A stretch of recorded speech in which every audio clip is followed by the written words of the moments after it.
Alright everybody, so after reviewing the footage from my other video with the CZ457 using my actual camera, dedicated camera, I decided I didn't quite like the visual quality, lighting, frame rate, I guess blurriness that goes with, you know, a moving picture, I guess.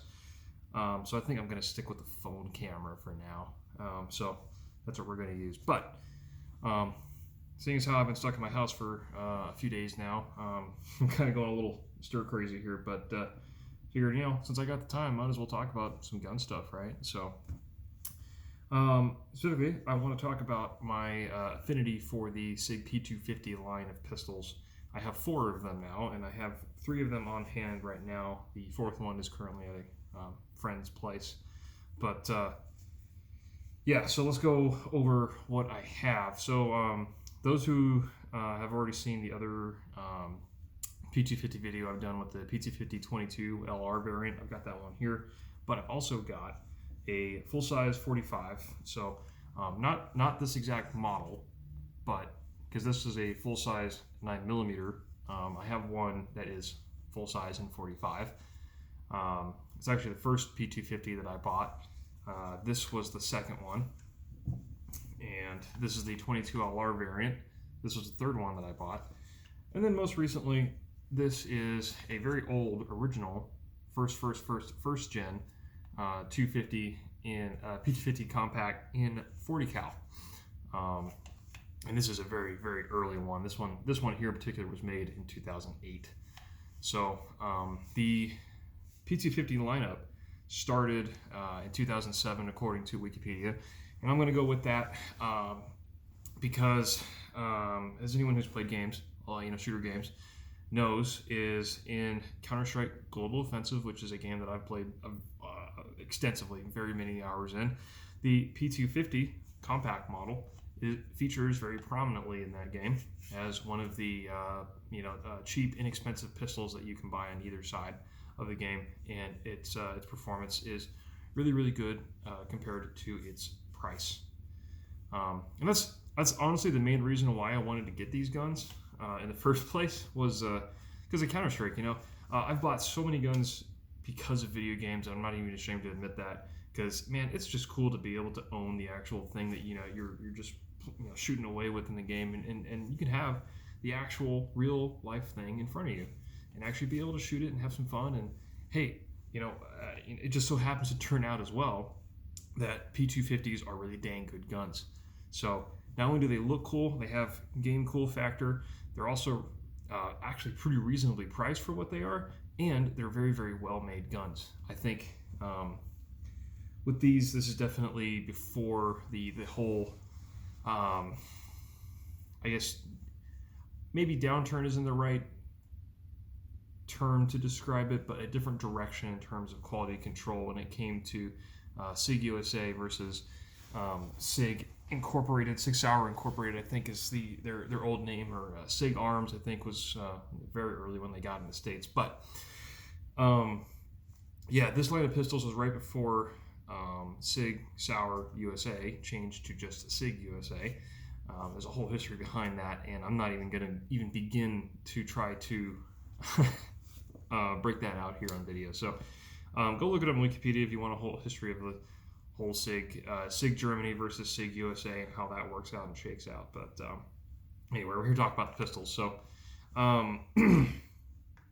way back when, I want to say it was 2014, 2015 maybe, I was looking for some kind of modern pistol. I was looking for some kind of polymer framed, preferably 9mm striker fired, because I've never had one before, and I kind of wanted to get onto the modern trend and see what it was all about. The most modern pistol that I'd owned up to that point was a Beretta 96 A1. So that's old, relatively old technology, aluminum frame, aluminum alloy frame, 40 cal. So I wanted something a bit more standard and ubiquitous, right? But I absolutely detested Glocks, and I kind of still do. I didn't like how they felt in my hand. I didn't like the kind of cheap plasticky feeling of them. I hated the trigger on them, and to me they just looked ugly. So I was like, no Glocks. But I also had a very, very bad experience with the Smith & Wesson Sigma series of pistols and all the derivatives of that. So the SD9V, whatever it's called now, basically Smith & Wesson's clone of the Glock. Hated it. It was awful, absolutely awful. The trigger on those things is legendary for how crap they are. I was like, I don't want any part of that. But then the local gun store that I was at had a Sig 320 there. And 320s at the time were brand new. So I had like there was a first gen model sitting there, and man, it was a 320 compact model. It looked very similar to this, and I was like, man, this feels really good in the hand. Wow, that's awesome. But then another store in town also had a 250 compact in 9mm, and I was like, oh wow, this one's a whole lot cheaper. In fact, it was like $350 cheaper, but it looked roughly the same. And then I recognized it from my game as well, and I was like, oh wow, that's pretty cool. And it's hammer fired too. Like, I'm more of a hammered fired kind of guy myself, so I was like, wow, this is perfect. So I really wanted to get it, but I kind of had to hold off. I was like, I'm gonna think about it for a little bit, right? Mistake number one. So when I decided to make up my mind, I went back to the store and I tried to buy the 250. But when I came back, I realized it's gone. It's not the case anymore. And the gun shop owner was like, oh yeah, some guy in the military base here, he bought it like yesterday. And I'm just like, I probably know who it is because that base is really small and everybody works together. And oh my gosh, that sucks because I really wanted to get that pistol. I had my mindset on it. So that was my mistake. So I was like, okay, now what do I do? Well, I remembered the 320 that I handled previously, and so I went back to the other store, and that's where I bought the 320. And that was my very, very first striker-fired, polymer-framed 9mm pistol ever that I would own for myself. And I loved it. It was great. Ergonomics were awesome. Trigger was much better than Glock's. It just did everything for me, so kudos to that. But that's for a 320, not a 250. So later, a couple years later down the road, I was like, man, I really should get a 250. And then I realized they discontinued them. They stopped making them because the 320 was so much more popular than the 250. So Sig just decided, the 250s were arguably a commercial flop for a lot of reasons, and I think a lot of that was kind of mishandling on their part, but also due to the trigger system, and that's what I'll get to in a second. But finally went to a gun show here in town, and they had a relatively recent production P250 and 45 ACP, the full-size version. And I was like, dude, cool, man. And he only wanted like, what, $350, $400 for it? And I was like, yeah, man, all day. And with that particular pistol, I'm just going to use this one as an analogy because it's roughly the same size. I was super, super happy with it. It just felt like just an awesome, well-made gun. It felt very good in my hand. Ergonomics are great on these things. They got the ambidextrous slide release. Decent magazine capacity. Not the greatest, but decent. Long barrel. I love my full size guns. Good sights, and the trigger on it, even though it is unusual, I felt it to not be that bad, to be honest. So that was my first 250, and from then on, my affinity for them just grew and grew and grew and grew. And once I started to see the shooting performance of that particular 250. So let's discuss a little bit about trigger system on this. So the trigger system on this, it works like a 320 in the sense that it is a self-contained unit that's like inside the chassis here, and you can remove that thing, take it out, and you can put it in different frames. And I can swap all of these frames and slides and everything else between each other, and it works just fine for the most part. So it's double action only though. So even though it's hammer fired, as you can see back here, this looks very different from the back of, like I say, a 320. 320's got like a striker plate and everything else, but this has an actual physical hammer. This has been cleared already. So that's how it works. It works like a double action only pistol. And that's the only way you can shoot it. There is no single action on this. So like after you fire, a lot of double action, single action pistols, after you fire it, the slide will come back and reset the hammer, and the hammer will stay back. Not so with these ones. And you might be wondering why. Honestly, I don't know why they did that. Maybe it's cheaper, easier, simpler to produce something that's double action only. Probably, considering if you actually look at like the internal mechanisms of how these fire control units work, it's actually not that complicated. So Clever bit of engineering there still, and but what they did is they somehow made it reliable with a very light overall trigger pull weight. So I think the average trigger pull weight on these things, despite being a double action only, is about 6.5 to 6 pounds, which is honestly not that bad considering how absolutely crisp and smooth the double action on these things are. So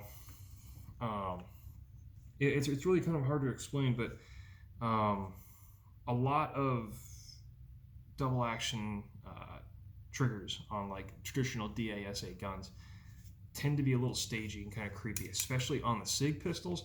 Double actions on those are just awful, in my opinion. I don't like them at all. A little bit better on the Berettas, but you know, they tend to be stagey and quite heavy. But with this, it's just, you know, I'm not even trying, and it's just going. Like, this is not difficult for me to do at all. I'm not, you know, something you can see with a lot of people who struggle to shoot double action only, or double action at all, even on revolvers and pistols, any kind of double action, is you'll see them, you know, they're holding the pistol and they're trying to aim, and then you'll see them start to shake like this because they're trying so hard. They're trying so hard to pull that trigger, and it messes up their shots every single time.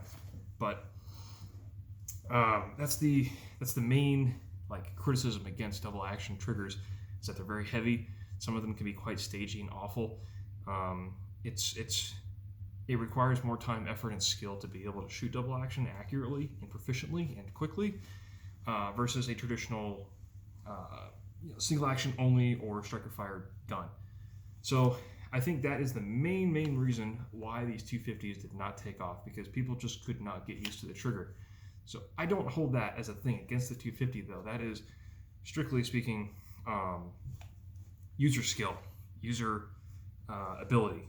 Because I can absolutely shoot these guns just really accurately, because I know how to stage a double action trigger, and I'll talk about that in just a second. But so how these things shoot is just the level of niceness and quality, I guess, is not the same as it is now for current SIGs. So 320s. The current production 320s don't feel as nice as any of the 250s do. And I don't know what it is. Maybe they changed something. They obviously changed a lot when they went from the 250s to 320s, and then they improved the 320s over the years. You know, they keep making little generational changes, which I absolutely despise and hate about SigUSA, is that they make tiny little generational changes without making any documentation, without telling anybody.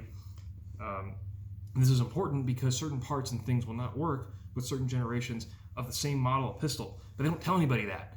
So it's so frustrating to try to run into that. And I'll give you an example here. So if you look very closely, this here is a first,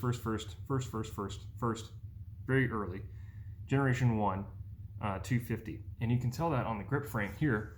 The styling of it is completely different, and the magazine here, the base plate, is also completely different. So you look at the magazine here, it looks like a regular old magazine, but look at the shape of the base plate here, and then also look at the bottom of it here. I don't know if it'll show up, but you can see the little Sig Sauer logo there at the top. This is a very early generation 1 magazine. This type of magazine will not work with what I'm going to refer to the Gen 2 grip frames. This is a Gen 2 grip frame. You can tell by the different textures here, the different shape, and also the different way that they have fencing here at the bottom for the magazine. And there are various changes as well for the little markings here on the side. Some will say 250, some will say 320, some don't say anything at all. But these Gen 1 magazines will not work in a Gen 2 grip frame. No other magazines, any generation, it doesn't matter, will not work in a Gen 1 frame. Now you have the X frames, which I'm going to call Gen X frames, I guess.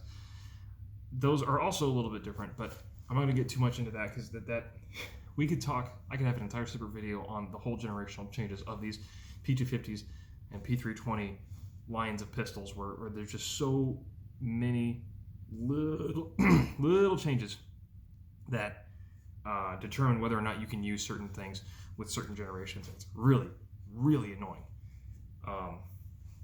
So, having said that, I still believe, though, the overall quality of how these things are made, the fit, feel, finish, all of them is just great.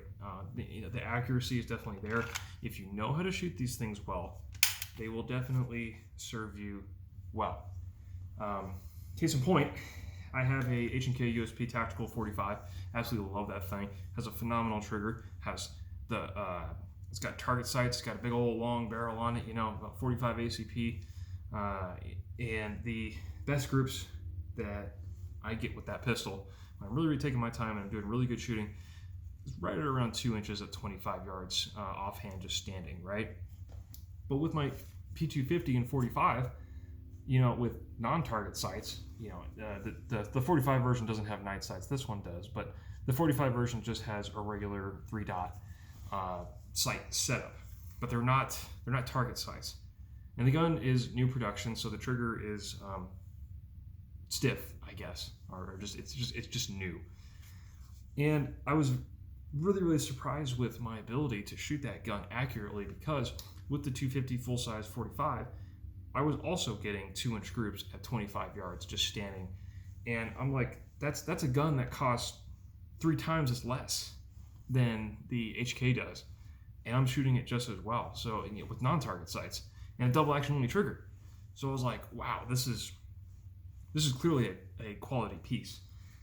And I've had absolutely no malfunctions, no jams through any of my 250s that I've had. I've had no issues with them whatsoever. In any of the different calibers, sizes, magazines, whatever, it doesn't matter. They just work. So, once I saw that 250-45 ACP performance there, I was just sold. I was like, these are quality guns. They didn't get the popularity that I think they deserve, because people just don't know how to shoot these things. And really, you should really learn how to shoot your guns. Just saying. But of course, not everyone has the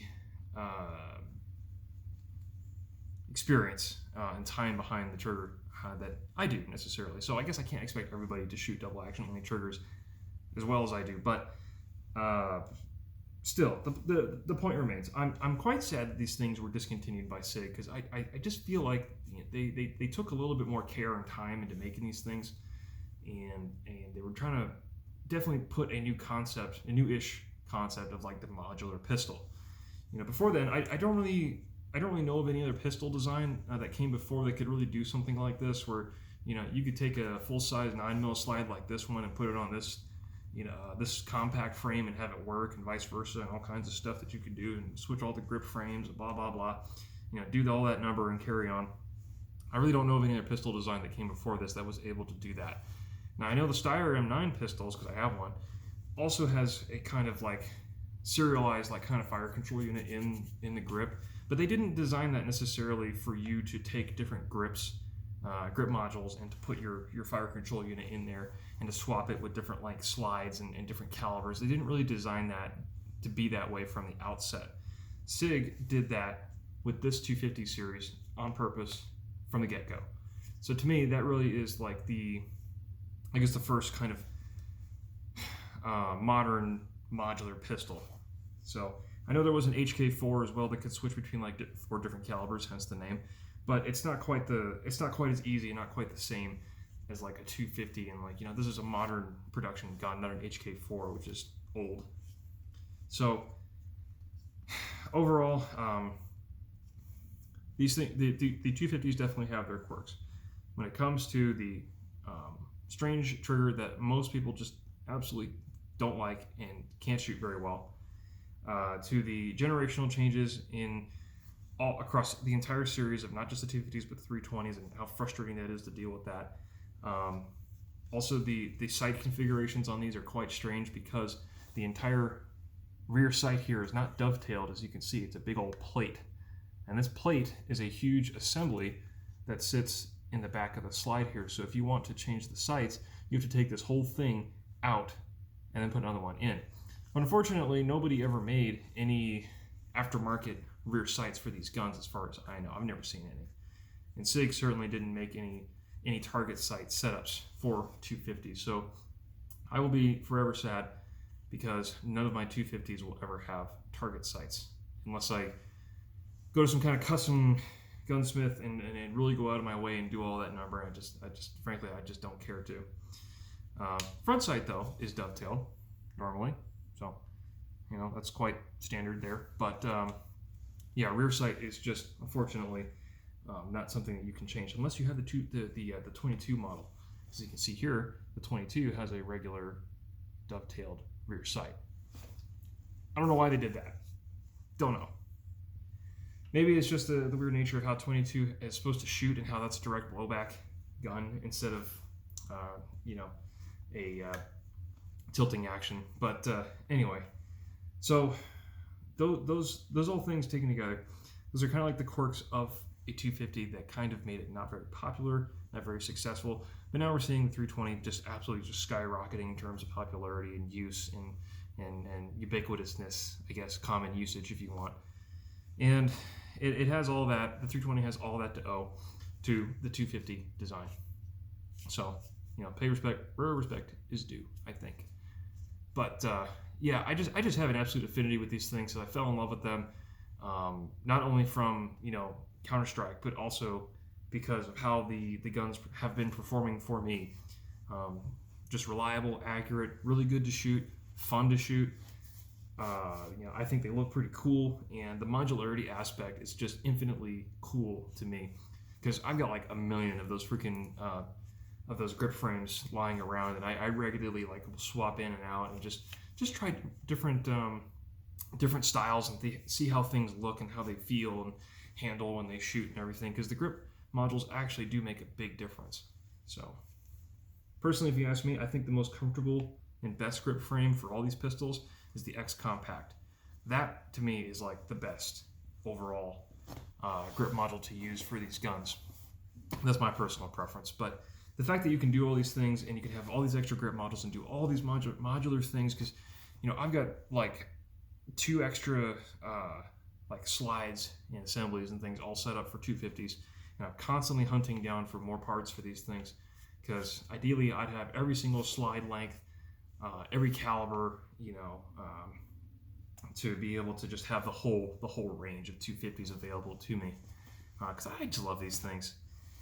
And to top it all off too, because of the fact that they're extremely unpopular and not very well known, and they're kind of a flash in the pan kind of thing, these guns tend to be quite cheap in terms of price. So like I said, the 250s for the majority of the ones that I've bought have been just really cheap. I think the price does not match the quality and the performance capability of these guns if you just take a little bit of time to learn double action only trigger, which this is the best double action only trigger you will ever shoot, in terms of weight and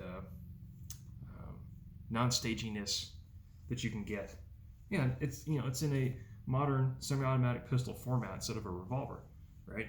That's another benefit. So the prices do not match, I think, the level of quality that these pistols have. And well, I wouldn't say it's necessarily a big shame, because I've definitely taken advantage of that. I don't think I've paid more than $400 or $450 for any of my 250 pistols, and out of all 4 of them that I have, because people just don't want them. So the price tends to go down, and that works for me because I love these things. But if you ask me, if these were priced appropriately, I think these should command just as much money as 320s of similar models. But that's my opinion. I think they're great guns, and even though the trigger mechanism is quite unusual, I've never seen another double action only pistol like the strictly only double action only. Beretta has their D series pistols, which are double action only, but those triggers are nowhere near as nice as these are. So not even close. And those things weren't even designed to be double action only pistols from the get-go. It's just a different variant, modification they made for law enforcement or whatever, because they can't trust cops to not shoot themselves. But oh gosh, that's a story for another day. Yeah, but these are double action only, straight up, from the get-go, designed to be this way. And man, they just really knocked it out of the park. If you've ever thought that a double action only trigger that was good all the time was not possible, then you really need to try one of these things out. And like I said, they're reasonably priced. So, find some poor guy at a gun show who just doesn't like that pistol, just can't find anybody to sell it to. Nobody wants it, man. You just walk up there and say, hey, I see your pistol there. Why don't I make you a little deal here? So you take it off your hands for you. I've definitely made that discussion a few times at gun shows. But anyway, so 250s overall, I love them. They're great. They perform well. They're accurate. The trigger's great. Price is great, and it's compatible with a lot of the modern 320 parts in terms of like grip modules, magazines, barrels, even front sights, maybe even certain fire control unit parts. I don't know, but it's really nice that the 320 took off as it did, because now you can use all those cool, fancy, modern parts in your old 250 and make it look like new. So modularity aspect, awesome, excellent. So overall, I am super happy with 250 guns. I think Sig really had a good idea here. It's unfortunate that it didn't take off like 320 did. I quite like these pistols, but it's market demands. People just don't like certain things, and the company stops making it. So it's because it's just not selling. Despite what my personal preferences are and what I can do with them, obviously it's not going to drive Sig's overall marketing decisions. So that's unfortunate, but it is what it is. And now I am forever on the hunt for more P250 parts, slides mostly, and recoil springs and things like that to still keep these things running for a while. Have a stash of backup parts, because SigUSA has discontinued support for these things. So everything that's out there, it's everything that's going to be out there. Unless somebody makes aftermarket stuff, which I highly doubt, because these things just aren't popular enough to warrant really anybody to make aftermarket parts for them. So that's another unfortunate aspect of not being a very popular design, despite the fact that you might like it yourself. So, but yeah, really can't say anything more about these things that maybe hasn't already been said, and maybe yourself and that kind of thing. But I mean, shoot, I've got 4 of them now, so that should tell you something. As much as I like to bash SigUSA for they're just frankly mind-numbing decisions that just want to make me facepalm, I still like some of their products. So yeah, anyway, I would say try a P250 if you can find one. Maybe somebody has one, maybe you shot one already. I'd say definitely try them, give them a chance, and really learn how to shoot a double action only trigger, because I think it's a valuable skill set to have. And once you know how to shoot these things, I think you'll be very surprised with the accuracy and performance, because like I said, that particular 250 example was shooting as good and accurately, at least for me, as my HK USP Tactical did. So that's quite impressive for, like I said, a gun that costs 3 times as less. So anyway, I've gone on long enough. It's almost 30 minutes long, geez. Yeah, so that's really all I got to say about 250s. I really should get some shooting footage of these things just to show you just how I shoot these things, and maybe talk a little bit of video on how to shoot double action. But anyway, yeah, for real this time, that's all I got to say about them, and we'll see you next time.